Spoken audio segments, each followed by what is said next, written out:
Sejam bem-vindos a mais um programa Mensagens de Luz, que aborda o livro Palavras de Vida Eterna, psicografado por Francisco Cândido Xavier, pelo Espírito de Emmanuel. Sou Luiz Otávio, colaborador da Fraternidade Espírita Obreiros do Bem. E hoje temos a honra e o prazer de receber nossa querida amiga Maria Aparecida. O prazer é todo meu e eu que agradeço pela oportunidade, pelo convite, de aprender mais um pouco, de estudar. Então, uma boa tarde a todos. E temos um tema bem interessante para discutir, que diz respeito à ação, capítulo 44. Isso. E qual que é a passagem bíblica que Emmanuel cita para a gente discutir? Aqui ele fala um versículo da Epístola aos Coríntios. Ele diz assim: portanto, meus amados irmãos, sede firmes, inabaláveis e sempre abundantes na obra do Senhor, sabendo que no Senhor o vosso trabalho não é vão. Então aqui ele está querendo, ele está nos convidando à ação, que para a gente ser firmes e inabaláveis, não importa o que aconteça, para a gente continuar firmes e inabaláveis e sermos sempre abundantes na obra do Senhor, porque quem trabalha na obra com Cristo nunca é em vão, a obra em Cristo. E eu acho que bem nos convida, como você disse, nos convida à ação, porque não basta assim instruir e se guiar em pensamento, não é só isso. Não é, se não se concretizar em ação, não é tão válido.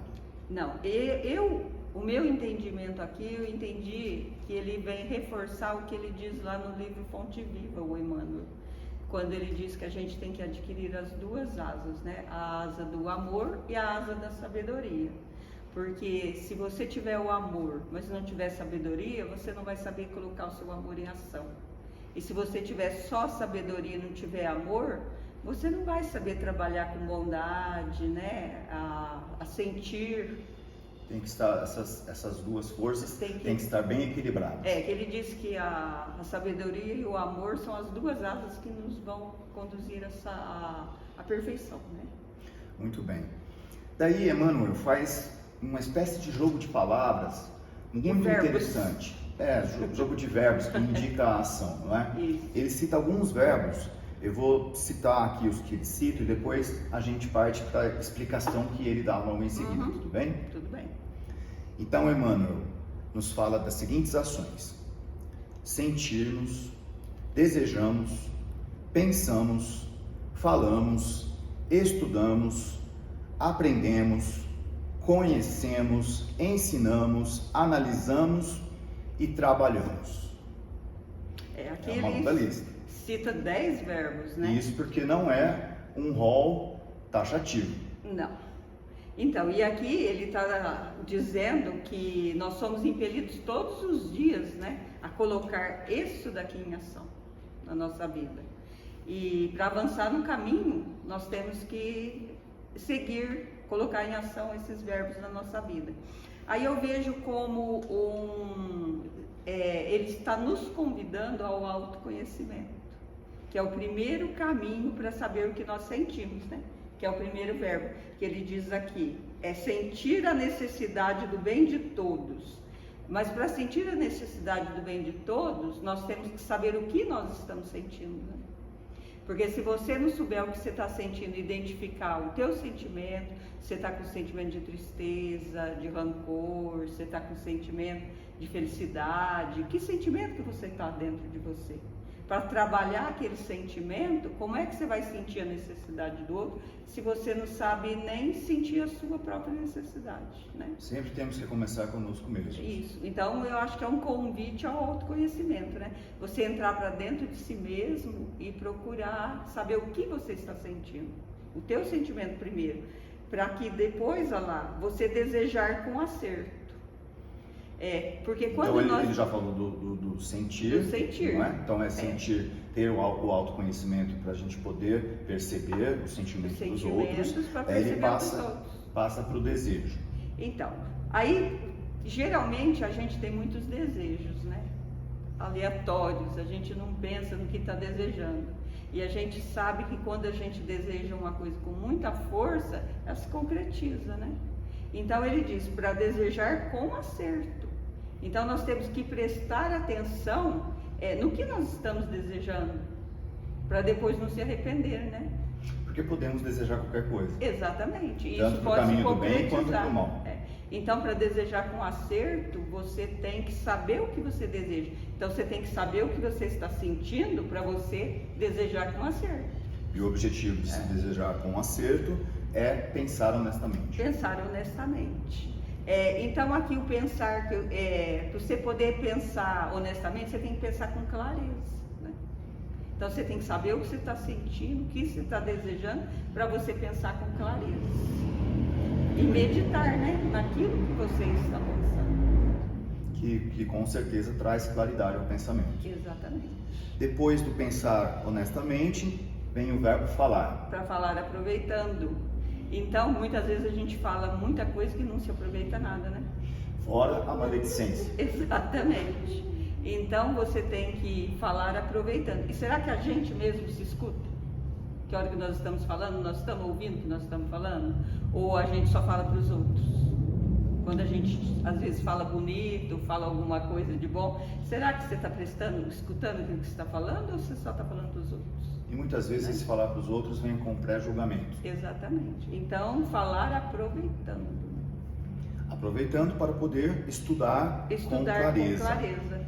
Porque quantas vezes a gente que faz estudo, a gente sabe, se a gente não prestar atenção naquele estudo, passa uma semana para aí e já fala, nossa, o que eu estudei na última aula? Não é? A gente nem lembra o que estudou. Então, estudar com clareza, tem estudo que você faz, quando você realmente aproveita o estudo, passa muito tempo, você não lembra das minúcias do estudo, mas a essência do estudo está ali, guardadinho, né? E que é isso que é importante, você guardar a essência daquele estudo, você não precisa guardar as palavras, né? E normalmente tem uma grande amiga minha que diferencia os verbos ler e estudar. Exatamente. Estudar é uma coisa, ler é outra. Muitas vezes nós lemos e aquilo não fica gravado. Não fica. Não é? Então é preciso estudar com clareza. Para você guardar a essência do estudo, aprender, né? Aquilo que acho que é o próximo, né? É o próximo, aprender. Aprender, você vai, porque você estudando com clareza, você aprendendo, você vai ampliar a tua visão, né? Das coisas, tua visão de mundo e de muitas coisas, né? Realmente.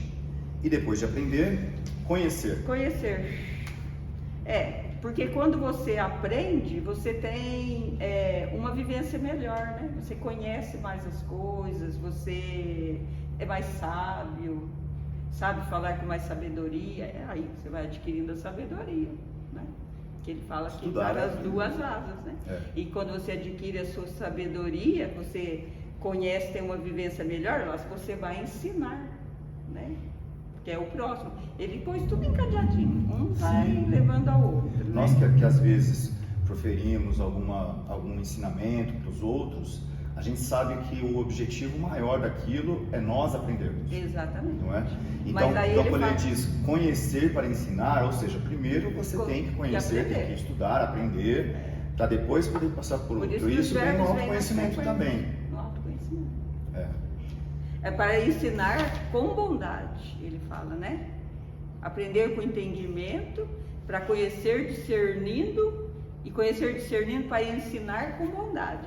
Porque ali está o amor junto, né? Se você não desenvolver o seu amor, como é que você vai ensinar com bondade?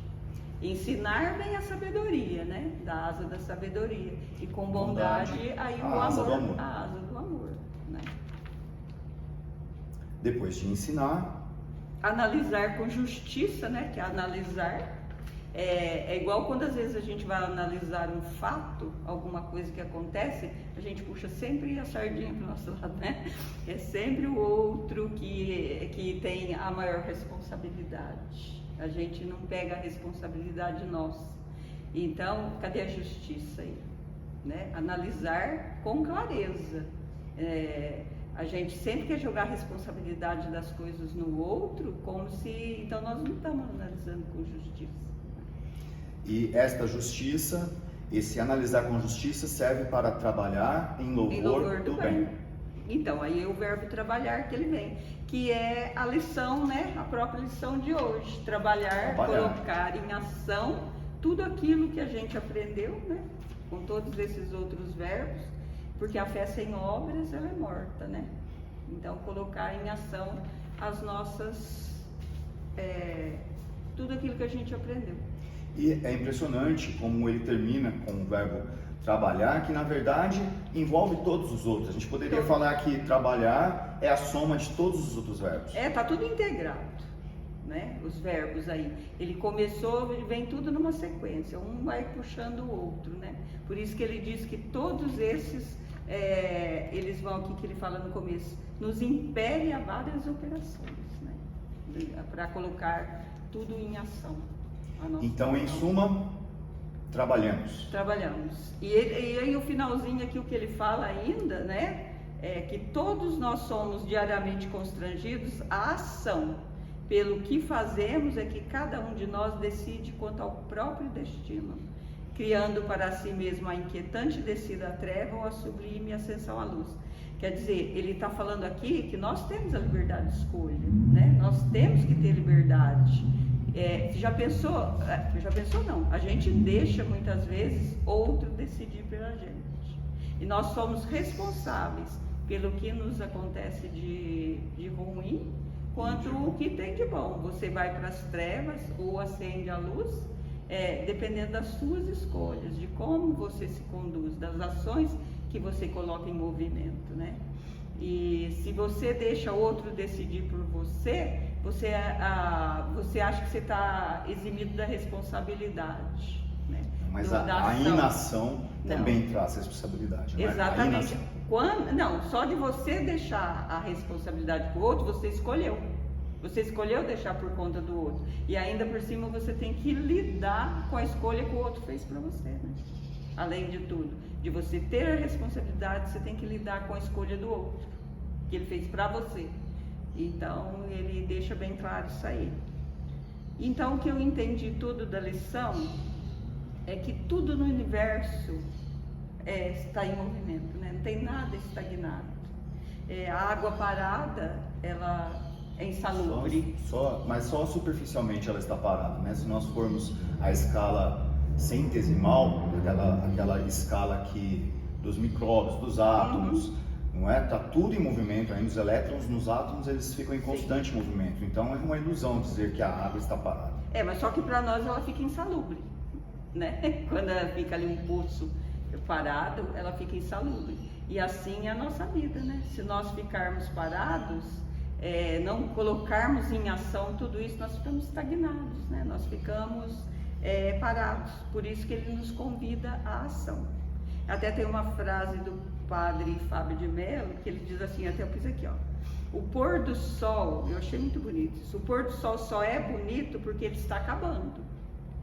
Se não fosse passageiro, não iríamos prestar atenção nele, pois estaria ali a toda hora.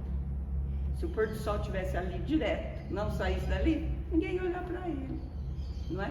Como ele está em movimento e todo dia ele surge diferente, ele tem uma beleza nova, né? Ele se renova a todo dia, né? Cada dia o pôr do sol é de um jeito, né? Então ele está em ação e se renova todos os dias, por isso que a gente acha lindo. Mas se ele estivesse ali todo dia do mesmo jeito, é igual quem vai para o mar, né? Quem mora lá, eu não acho que se importa tanto, eu acho tão lindo como a gente que vai uma vez por ano, né? De vez em quando, né? Então, tudo que está parado, que você tem ali a todo momento. Né? Então, vamos agir e vamos trabalhar. Exatamente. Muito obrigado, Maria Aparecida, por esta ilustre presença. Espero contar com você em próximos programas. Eu que agradeço e sempre que eu for convidada, estarei aqui, com certeza. Muito obrigado. Obrigada. Este foi mais um Mensagens de Luz. Até a próxima semana.